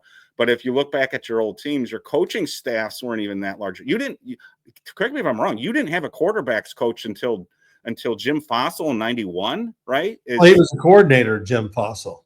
But wasn't he also kind of your quarterback coach? Yeah, he was. And Ron Earhart was the quarterback coach. So Ron Earhart technically was your quarterback coach too then. Oh, but it wasn't like we got now. Yeah. Now you got a quarterback coach and an assistant quarterback coach. Yeah, right. And the offensive coordinator. I mean, I always, when I was doing games, I'd always count the coaches, and it'd be 26 people. I go, yeah. 20. I would never remember all their names. Crazy.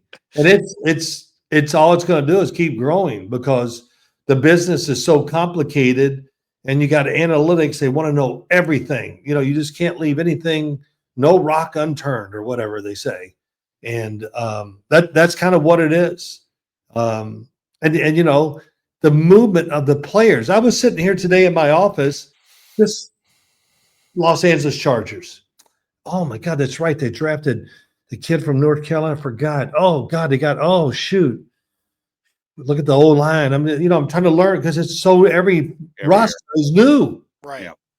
But not that you care about this right now, but the Chargers, they crushed the draft and they changed their team dramatically. They were good, well coached, but the one thing they had going against them, they were really slow. No speed at receiver, no speed at running back. Now they got it all. So not to hear. No. I love taking it further. So I want to make sure I want to let you get off here. Just real quick, what do you think of the Giants draft then? Overall, the way it kind of played out and who they added to the team.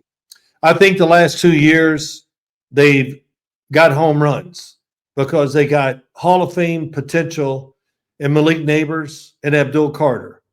And plus added to the other groups and some of the other players, especially on the Giants defense. Second year in that system, this should be a better year for them for sure. But I think the draft teams, the fact that I think they got 2 superstars, that how many teams can say that?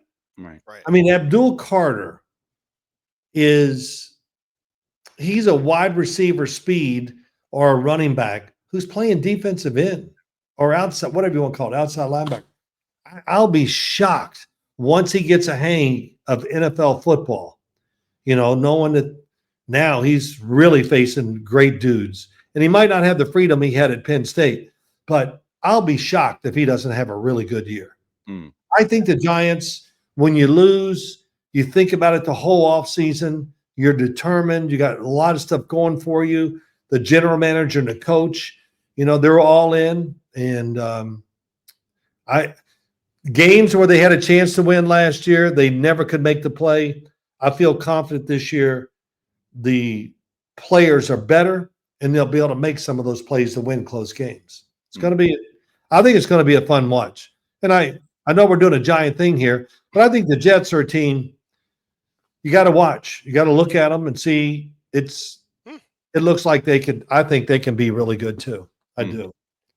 Anybody now, Phil, real quick, things have changed a little bit at CBS. What are this coming year? What are you doing football wise? What are you broadcasting? Where are we going to see you during the season? Well, I'm going to do a couple of preseason games with the Giants and with Carl Banks and Bob Papa. Nice. Oh, yeah, I did that last year on my phone. Wouldn't you know it rang at the wrong time? Let me just shut it off. Oh, it's my daughter. Want to know why not it's a basketball game for her son. Dad, get over here. Yeah. But I'm doing that. I do some writings. I'm on radio shows. Boomer, I think we'll do the Boomer Esiason, Greg Giannotti show every Wednesday. And I'm going to do some games for NBC college football. Oh, no. Okay. So I'm pretty excited about that, just to do it and going to have fun. Going to do it with Paul Burmeister, who I know really well, who was a quarterback at Iowa. In fact, he came over here into the football field behind my house, and I was coaching him and my youngest son, Matt. And after 2 hours, Paul goes, "Okay, I'm done." But I'll tell you, I was impressed. He could throw it. He could throw it. He hung in there as long as he could, but he was probably sore for about 6 months after that. So, I got a lot going on, and I'm trying to do I'm putting out these presentations to companies to buy things that I'm going to do. It's not John Gruden, but I got, I've already pitched them and they're looking at it. I hope it works. Nice. It'll be a lot of fun. So I'm busy, so I'm happy. Yeah, I want to be busy. I want to be in the NFL and pay attention to what's going on, and I do what I can to stay in, keep my attention to college football too. Very nice. That sounds fantastic. So yeah, it's great. I think we gotta let you go. Your daughter's called. Your wife's there. You're too deep in big trouble. So she left. But with that, Phil, I know I can honestly I appreciate it greatly. We had such a great time with you years ago. This was a lot of fun. Again, the knowledge, just that connection back to moments in when I was growing up, to watching you, to have a connection, to actually hear your thoughts on things that I watched transpire in front of me. You were part of it. To hear those things, it's nice to go down that lane and just get a little deeper into the Giants. Sure. We're on the outside, and it's great to get that extra piece. I think you're a guy who still deserves a little more consideration, possibly for the Hall of Fame. But it was very nice that you were on the Giants top 100. I think you might have been a little bit lower than I would have put you, but still, that's a huge honor too. It worked out. I was number 11. There you go. Right. That's right. And they told me this just happened. We didn't rig this. And I said, I believe you, because you weren't going to make Lawrence Taylor hit 56. Well, it's all good. It's good being on with you. It's great every once in a while to rehash some of this stuff with the Giants and everything, and knowing that we were fortunate enough, and I was fortunate enough to just be part of a team that had many good years and winning the Super Bowl and all that. It's, it's memories you create. As one Beasley Reese once says, try to create some memories today. Here we go. And that's really what it is. You create memories that you take with you and you think about them the rest of your life. Well, I'm never going to look at the 49er playoff game again because of this, because you told us you had a concussion in that game. I didn't know that. In today's world, oh my God, I'd have been under that blue tent in 2 seconds. Yeah. And, so they would have probably said, "Oh, we got to wait," whatever. But so my only plea to you is don't ever think that we won't want to hear these types of things, because it means more when we know some of the background like that. I mean, to me, that's something I would not have never known had you not told us this. So if you do write a book, I encourage you to do, if you're thinking about it, I do encourage you to do so. All right. If I do, okay, it's all good. But listen, great talking to both of you, and I wish you well. And tomorrow, I'm heading down early to go watch the Giants practice. So I really can't wait to see it. Nice. Great. Nice. So with that, again, Phil, thank you so much. Thank you so much. We'll take a break. We'll catch up with you somewhere down the road, but great, and enjoy your grandson's basketball game. And we'll be right back. All right. Well, we're back. Took a little break. You don't know that because it's just going to look like everything just went, but we took a little break. Eric, Phil Simms, once again, we brought it back, right? We brought it back. We're now officially back. I think we're back. We've got full circle. Phil Simms was on, and I thought that was a great interview. There's a little hero worship there with me. So again, I think people understand that. Hopefully you do. I hope you guys don't mind that. Again, him and LT were the guys when I was growing up as a teenager. Yes. And so I apologize sort of if you don't like that, but so I was a little nervous for this one because it's Phil freaking Simms. So I respect the hell out of the man. He was such a tough son of a bitch. I don't know how he went through the things he did and continued to play. I know what he was telling us, and he said, what else am I going to do? I'm a football player, but you and I have seen so many quarterbacks on so many teams over the years who get the crap beat out of them, and they lose it. They don't want any more. They don't want any part of it. They shy away from the game, even though they may still be playing. And even Dave Brown, he didn't have a long career, but he took so many hits by the end. He was watching the rush. Phil Simms not only took a beating for his entire career, but he suffered major, major injuries. Sure. I mean, he said I didn't know that thumb almost came off. I had heard the bone had ripped out. I heard that. I know, because you saw his reaction in '83. He was jumping up and down, and you knew it was bad. So you kind of, and then I didn't know he suffered a concussion in the 49er playoff game, and he stayed in that game, and he threw another touchdown to Zeke Mowat in that game later on. That was the 49 to what did it end up being? 49-3. 49-3 game. So and it's interesting. He knew exactly what play I was talking about when Jim Burke came out and said, I always kind of wondered, he really got his bell rung, but I didn't know he said he blacked out. Remember, it wasn't just because bell rung; he blacked out.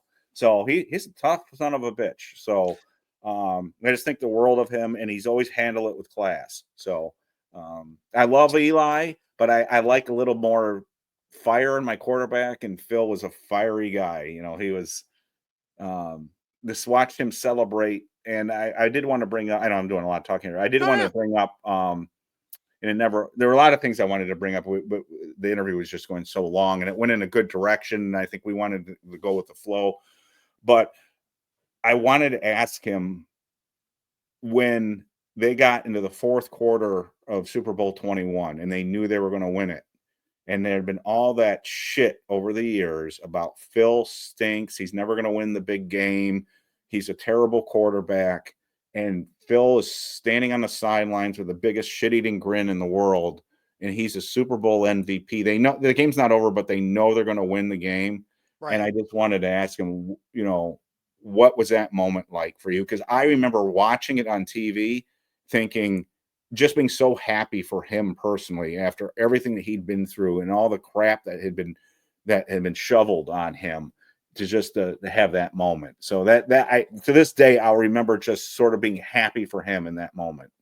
Well, I mean, And it's not just winning, right? It isn't just that he played a good game and they won. He was 22 of 25. 2 of them were drops. Yeah. 22 of 25. It was a crowning moment to an epic season. A 14-2 team. The Giants played a lot of close games, but quite frankly, it didn't matter that they were close. They were a dominant team. They were going to the games that they lost was the opening game against Dallas, and that was when they were kind of gassed. Remember, Joe Morris had kind of missed some time during camp. He didn't come in. LT was gassed in that game. The defense was just walking around the end. Phil had a pretty good game, even with Dallas coming all over him early in that game. And they lost to Seattle in a weird game when they went out west. From there on, and he talked about it, the string of games where they made plays to have to win. Quality teams. They beat San Francisco and they were down 17-0. They beat Denver. They were down in that game. Denver, the team they ultimately play in the Super Bowl. They played tough games against Washington. Right. They had a string of tough games, and here they are. And as the season went, all of a sudden, it was that snowball effect that he was the orchestrator. The one thing that a lot of people forget, actually had more interceptions than touchdowns in that 86 season. Yeah, but two things. I guess it never really registered. Did you know in the playoffs, he threw 8 touchdown passes and 0 interceptions? Yes. So we talk about Eli, but damn. And one thing I kind of minor I wanted to mention to him, but it probably would have been lost on him. You would have loved it. I wanted to say, there are 2 diehard Giants fans that I know, John being one, the other being Rain Arlington, that once started off a gotcha question going, who was the wide receiver in 1986? And both times I went, Solomon Miller. And he would have probably laughed but that's the ultimate gotcha question, because it was the Seahawk game that you were talking about that Solomon Miller scored a touchdown. And that's how bad the wide receiver injury situation got early in 86. And he got pretty emotional talking about Parcells talking to him before the Vikings game. I had seen him talk about that before. And again, one of these NFL film productions, it might've been America's Game or something like that, but he got pretty emotional about that. So it's still, after all this time, again, and that's why I love him as a player, it still matters to him. Still, there's some players that sell their Super Bowl rings because they come on hard times, or they just don't give a shit. Or they act disinterested in what what fans think of the history of it. They're like, whatever, I don't care. It's over. He's not. And we've had him on before. So actually I want to back up real quick, because I want to say something to you about what you just said a minute ago about you. At no point in time, and I'm biased because we do this together, did I find a fanboy thing. I could see it in your face, but I didn't hear it in your words. You asked him a question. We came across. I know you like to self-deprecate a little bit, but you asked a very poignant and important question that I followed back up on after he talked about Ray Handley. How did you overcome and to have the words you say about Bill Parcells? That was a superb point you made. That was a superb point. You started it though. You did it first. You did it first about Parcells, but when he talked about Ray Handley, and it was the same thing again, and I was like, geez, if it were me, if my boss picked this other dude and I knew I was the better person for it, and then later comes back to me, I'm probably not an overly big fan of that dude. I'll do the job because I'm better at it, but I'm not going to care a whole lot about you. And for him to set that aside, and what he said was, and I was actually going to ask him, but he touched on it enough that I didn't feel necessary, if he thought that Ray Handley gets vilified too much. And he said that. He did say that. He did bring it up all on his own. It is interesting to see, and the defensive guys have a different opinion. They absolutely have a different opinion, but you could see why, right? They were Parcells guys. And when Parcells leaves, who's it? Then Belichick is the guy. And when he didn't get the job, and Parcells kind of screwed Belichick out of that position. That's never really been fully explained why. But to hear Phil anyway talk about some of the things that he did, and you think about the stretch of his career and where the Giants were, it meant so much to me personally, because I've constantly said 88 is the one season that I keep thinking people really miss out on. The Giants had a chance to do something. You said that like we did a show like 3 or 4 months ago, and you brought that up. You said 8, and somebody else backed you up on that too. It was one of the defensive players agreed with you on 88 over 89. I forget who it was. It might have been Mark Collins. Or it might have been or it might have been Banks. It was one of those guys. It was one of the defensive guys agreed with you on 88, which I never thought that way. But again, the players are backing you up on that. So I always just thought the 89 team was a little more well-rounded with the experience at wide receiver and the offensive line being a little bit better. But I think what you're bringing up is the 49ers would not have made the playoffs. So there were fewer obstacles getting in there. Right. The process changes. Yes. There were 3 big moments to me in this interview. Him saying that somebody in 83 made it clear he wasn't going to have a fair shot in training camp to win the starting job. And it sounded to me it wasn't necessarily Parcells. So, which begs the question, who? Yeah. George it's Young, one of the two. Remember, there are 2 Mara owners at that point. It's either Tim there's Wellington and there's Tim. Or is he talking about them? I don't think he's talking about Ron Earhart. So I can't imagine. Wellington was always the guy who had the big heart for people and just won't give up on them.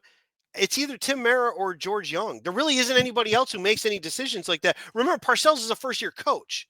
So if it's Young sort of saying, okay, we're going to let you be the coach, this is what needs to happen, because maybe he's unhappy with the direction of the team. We all know that there's other things that were going wrong that ultimately kind of gets cleared out after the season. But maybe it's Young. I don't know. And remember Larry Schmidt, and I know Larry's listening because he loves Phil Simms. Larry sent me, he's one of the guys who sent me the email. His first jersey he saved up for was Phil Simms. He wrote the recent article on the rift in ownership too with Tim and Wellington. So off the air, you mentioned could it have been that. The other thing I thought was and I already mentioned it, he suffered a blackout concussion in the 49er playoff game. And the third thing was the reverence he talked about the 93 team and the fact that Dan Reeves wanted him to come back. Yes. And he said there's a whole story there, and maybe someday I'll write a book. And then he said, maybe best something sleeping dogs or let them lie. I thought those were interesting. There were a few moments where he caught himself and said, there's something more there, but I'm not going to get into it right now.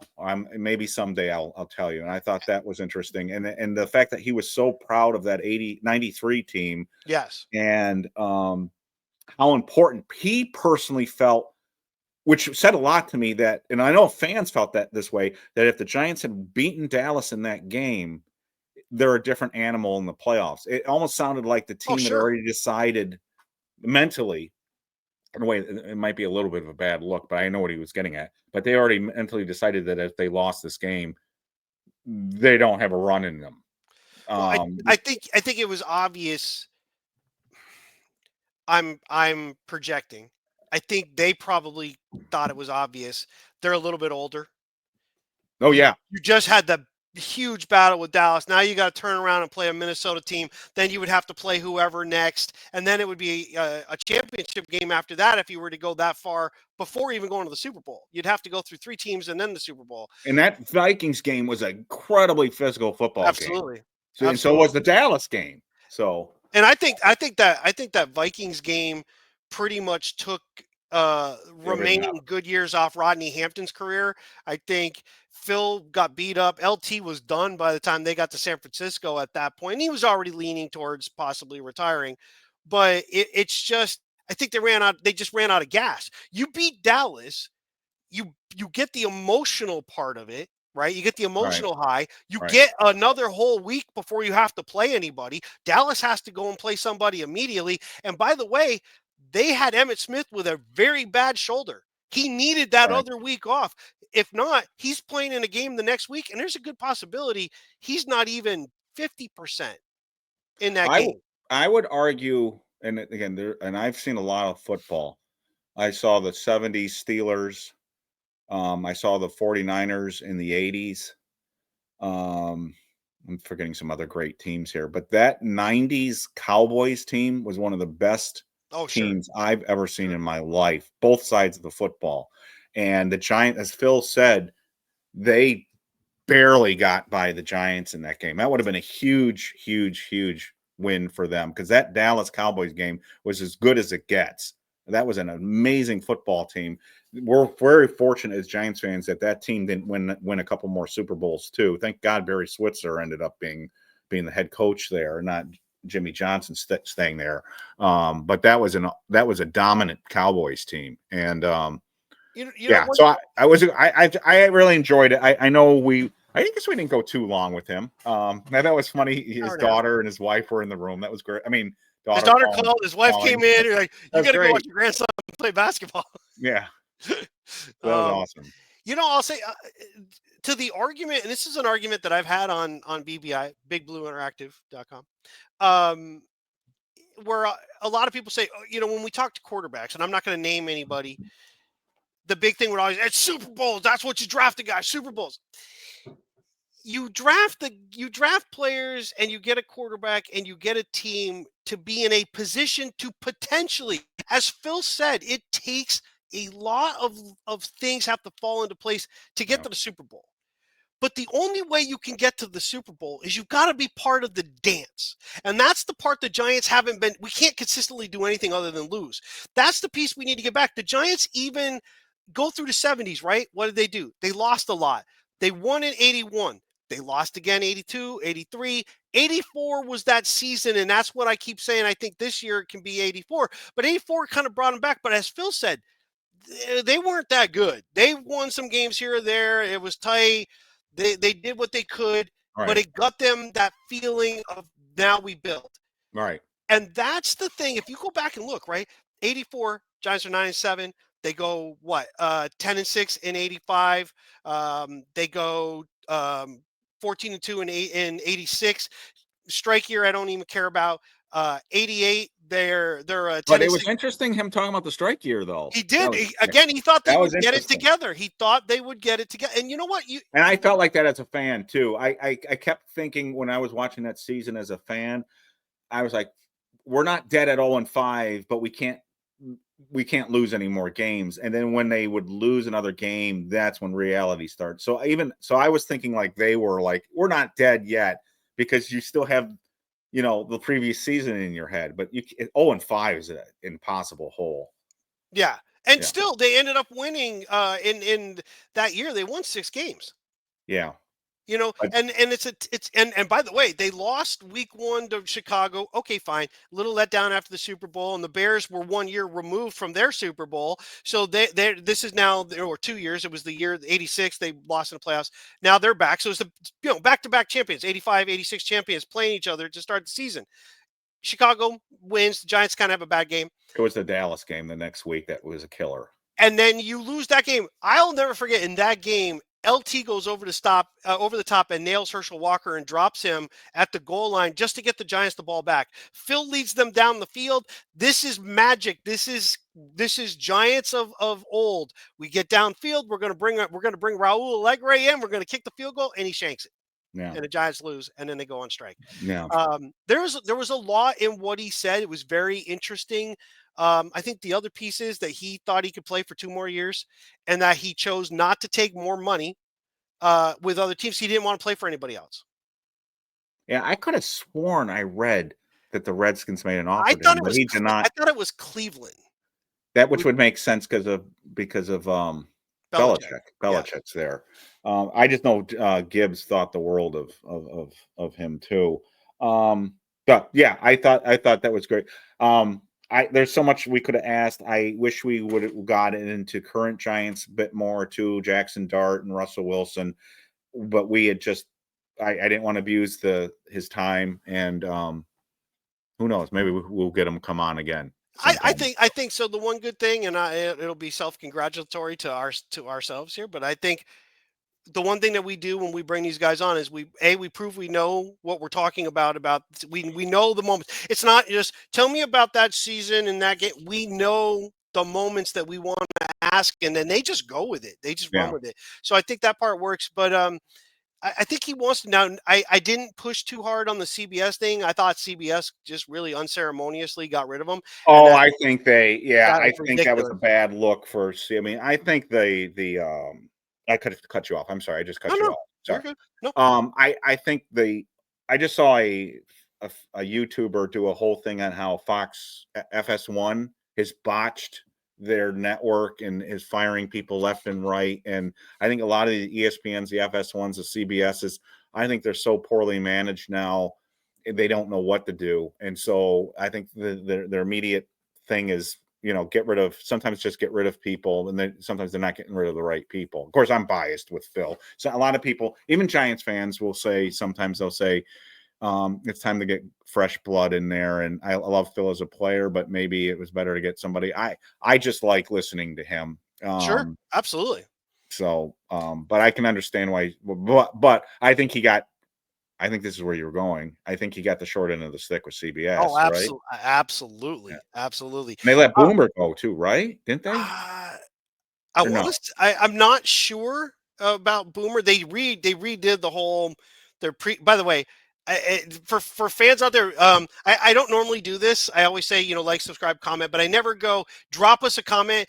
I would like two things if you could drop a comment in this on just what you thought of, and then also drop in, is there somebody from the 80s, the 90s, the 2000s that you would like us to try to get? I can't Solomon guarantee. Miller. Solomon. I gotta stop. Come on, don't. And you know what? Solomon might watch this and be unhappy because he was gonna talk to us. I'm being serious. So. But the reason I say that is like it's not as easy as you think to get people on. And I know, I was laughing on the thing.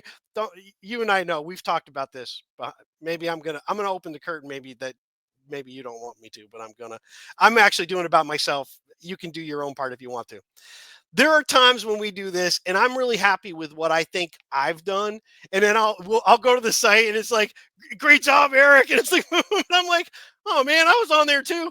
And I know you think the same way too. Sometimes it'd be like, oh God, so you I try think they really. mean us together. I don't think they're. Oh, no. I know. You know what I mean though. You know what I'm Yeah. saying? So because getting these guys is actually not easy.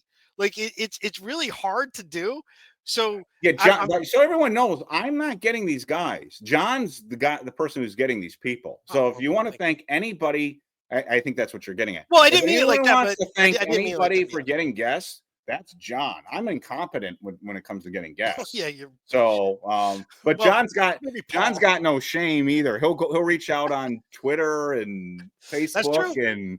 So, but it works. It works. So he's good at it. He's a good salesman. But no, that is my job. If you appreciate the guests, John is the guy that's getting the guests. Well, I want to see who some of you would like to see, and somebody maybe not so mainstream. Like if you throw Eli in there, guess what? Eric and I would love it. Okay, I don't know how that's going to happen, but we are going to keep trying because I do try. He liked the reward ceremony that we gave him. I think people are going to go, you got to be kidding me. You know who would be a great interview because you can't find him? Ray Hanley. He's disappeared off the face of the earth. If we could get Ray Hanley on here. I've been trying to get him, but I can't track him down. No one can. Kerry Collins, I've been trying, but he does not. I love Kerry Collins. He doesn't respond. Kevin Gilbride, I would. Oh, that would be great. That would be great. And you know what? Pie in the Sky, Tom Coughlin and Bill Parcells. Well, I've tried Tom, and I'm going to keep trying to talk. I am trying to get Charlie Weiss. He's back in that day, but he also has a connection overall. Great guy football wise, great mind football wise. He has a great charity that I thought would just be really cool for him to talk about too. And if you're not familiar with it, look up Charlie Weiss on X. It's a thing that he and his wife do together. It's tied to having a special needs child, and then just stuff that look it up yourself. It's really nice. So I told Eric, I think I told Eric this the other day. And I told everybody here that I'm going to the opening game in Washington. And the second game. Well, now you come before I got. Well, you told everyone on Twitter. Oh, did I do it? Oh, my bad. Yeah, I did do that. Not everybody on Twitter follows me here, though. I am sorry. No, it's fine. I have some things that I'm trying to accomplish, and I need to go to Austin, Texas. So I'm going to Washington to watch the first game. I go back to work, and then I'm flying to Dallas that next weekend, and I'm going to the Dallas game. Now, I am trying very hard to see if I can somehow get any sort of temporary media credentials for that game. So I'm trying, but that's not the only thing I'm trying to do. And all I'm going to say is just keep in mind the day after that game, I will be in Austin, Texas. And in Austin, Texas, there happens to be a very big college, and they play the day Saturday, day before. And I'm trying really hard because I have made contact with their media people in the past, about 3-4 weeks ago, and now I'm trying to see if I can't get something done on campus. I thought you were going to tell us you were trying to get into those cage dancers with the girls in the Dallas stadium. I don't know if they still have them. Do you remember they used to have these girls dancing up at the top? Yeah, it wasn't the cheerleaders. I'm sure my wife, who will be at the game, would just hey, there's John. That. He's up there with the chicks. Yeah, she would love that. That would be awesome. Then I would be like, well, I guess she's it wasn't not going to be watching a football game. You're safe. Maybe she's watching this now, and now I'll give away your secret. She's going to be at the game.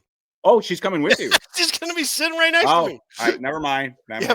Now I'm in trouble. So that being said, though, if you could comment on who you would like to see, I would like that. And then, was there anything in the interview that you heard that you hadn't heard before? Because we do try to, we want to pull things out, we're always, instead of just like, you remember that touchdown pass? It's really, I want to hear more. And I thought when you asked the question about the coaching piece, I thought that was a big deal. His relationship with Parcells.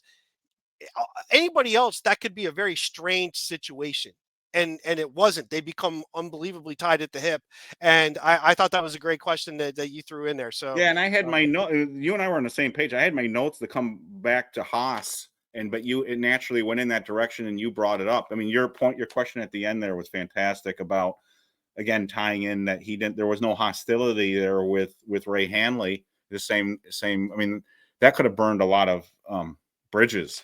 That could have been wrecked. That could have wrecked that relationship. So I thought that there was so much that he dropped that I thought was interesting. So some of it's going to be old to people. Some of it will be new to the people who don't know it. But I wish everyone could have seen him play back in the day. And one thing I kind of wanted to sort of bring up too was one good thing that's better. It's actually better back then too is. He didn't have to deal with social media. I can't imagine what Phil Simms would have had to gone through if social media existed back in 1983, 1984. And at least they were shielded from that because he was already hearing the boos from the fans as it was. Absolutely. So I wanted to ask him what he felt about, not having to endure that. But I'm curious, do you think you noticed that he mentioned Dave Brown, said he was a good guy. He's like, Dave Brown was a really good guy. He talked about Jeff Rutledge and gave Jeff Rutledge crap. I said Jeff Rutledge. But when I said Jeff Hostetler, all we got was the little bit, and that was it. He didn't say anything else about Jeff. I wanted to ask him about Hostetler. I don't think they're friendly.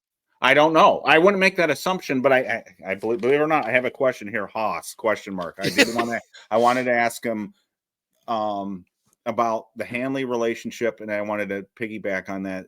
Was there any hard feelings with him and Hostetler because of the way that went down? It's a good question.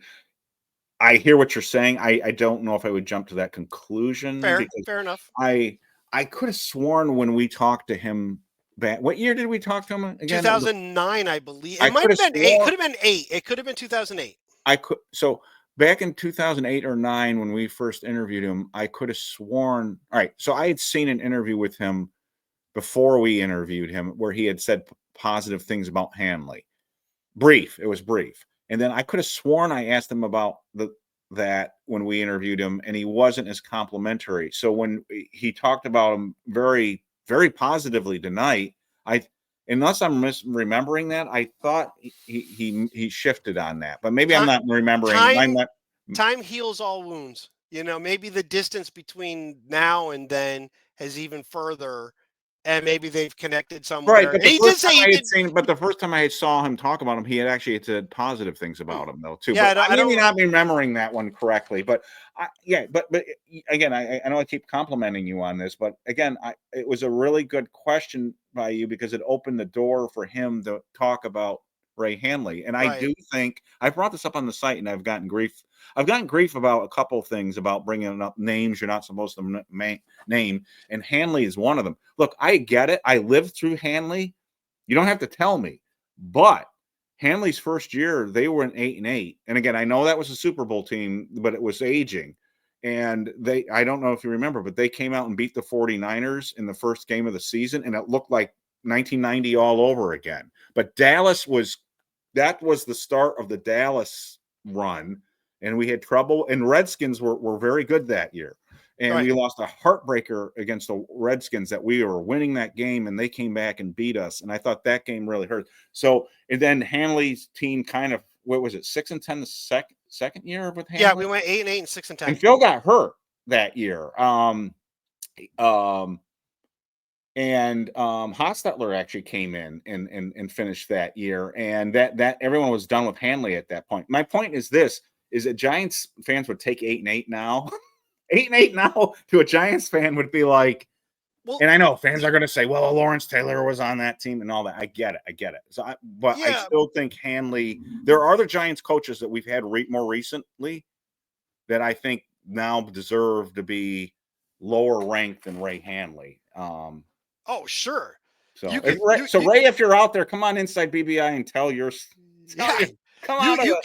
you can basically take Pat Shurmur and Joe Judge and slam them together, and they still wouldn't be as good as what I think Ray Handley probably was as coach. Ray Handley was saddled with the situation he just wasn't going to win at, and that situation was you were following a Hall of Fame coach, and there was a guy that was tied to being the architect with the coach of the defense, and you were led by defensive personalities, and that whole thing went away. You come in, you're more of a passive guy, you bring in Rod Rust as your defensive coordinator, and that was just a recipe for the whole thing to fall apart. Yeah, and the Rod Rust thing is a really critical part of that thing. And again, that Giants team was aging. Parcells, love him, but he left the Giants high and dry with that late decision too. Yes, that was on purpose. Very late. So there was very little time to even adjust. So like you said, it was a very, very difficult situation. And then Dan Reeves talked Young into getting that job and said he wasn't going to ruffle any feathers. And of course he did.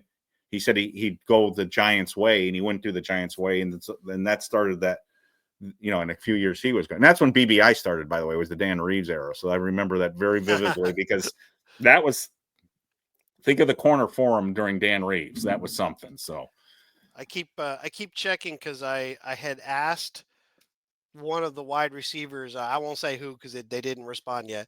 I had asked one of the wide receivers during that era if they could either surprise come on and I would send them the link while Phil was on, or just send me something because I usually like to try to have something. You're trying to make him cry, weren't you? And I just wanted to. I think it's always good if they hear. It's one thing if we tell them.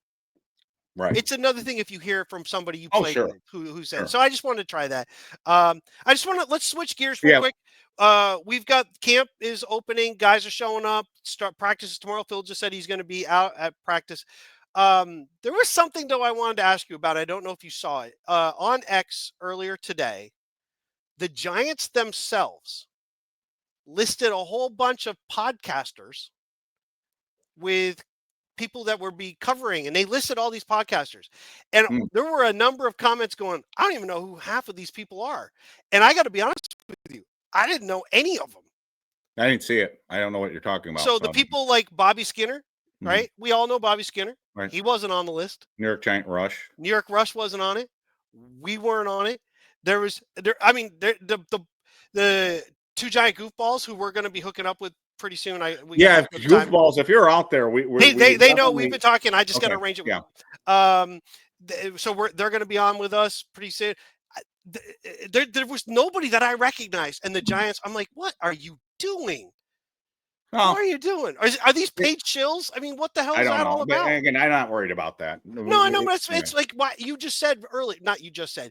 Previously, we've talked about Connect with, you're missing the boat on connecting with the way the world is today. Connect with these podcasters, get a better feel for your team, build up some, and then you go and pick all these random names. I'm like, oh, maybe these guys are people that just because we don't know who they are, maybe they're legitimate. I'd have to look at the list, but it if you was don't other know, people that were calling them out. I'm not the one just calling them out. It was other who listed. okay. How can you not include Giants Nation? How can you? Everybody knows You that say you one. didn't recognize any of them? That'd be I didn't odd. recognize any of Okay. those guys. Okay. Well, I'll take a look at the list. Again, I'm confident about what we're doing. The market will decide whether we have a future or not. We'll see. If we suck, we're going to go the way the dodo bird. If we're good, we'll stick around and we'll be fine. So, all right, because we're going up on literally we're at 159 and 46. Giants training camp first practice is when this is up is going to be. So we're recording this Tuesday night. This will be up Wednesday morning. Yes. So when this is released, it's going to be the Giants will be practicing. So Andrew Thomas is on the PUP, which many of us expected. I missed that. So it did get announced he's on the PUP. Yeah, Eric Gray's on the PUP, but Eric Gray, you're not going to have much of a future if you get off that PUP soon. And then the only other guy was that Victor Dimunovic, who's on the non-football injury list because he tore his pec. So, and they waived Anthony Johnson at safety and signed another safety to replace him. So we've already seen some. So the big key is we have to hope that Andrew Thomas is back by the start of the season. Dan Dugan tweeted out that there's no major concern. They're just, again, they know when he needs to be ready. But this gets into the territory that you've already talked about in our previous podcast, that you don't want Andrew Thomas' first action to be the very first game. You've already gone on record saying you want to get his feet wet a little bit earlier than that. So we'll see. We don't know when that's going to be. So maybe I don't know your schedule, but maybe we should do a quick little video tomorrow evening. Okay, good. We probably should do regular training camp videos, shorter, sweeter, 20 to 30 minute updates on what happened in training camp, and not keep them long, but keep them short and sweet. We should do that. So cool. So there we go. So we had Phil Simms. It was awesome. It was great trip down memory lane. Like, subscribe, comment, all that good stuff. Comment the one things that I asked you. Our subscribers have gone up quite a bit. Really appreciate that. The views seem to now consistently be at a certain level, and we're going to keep trying to pump this out. We're going to focus more on the current. That's really kind of where we're going to be at. We probably won't have any other big past interviews during this time. It just doesn't make sense to do that. But I think we'll get some other podcasters to join us. We might get some media folks maybe to come in. But again, I don't know if that brings any more than us just regurgitating what they actually posted and having a conversation. So we'll do that. But again, if you can, leave me who you might want to see, because it does take time to find folks, and we'll see what we can do. So with that, thanks for watching. We'll catch you again tonight when you watch the update for the first day of camp. See you later.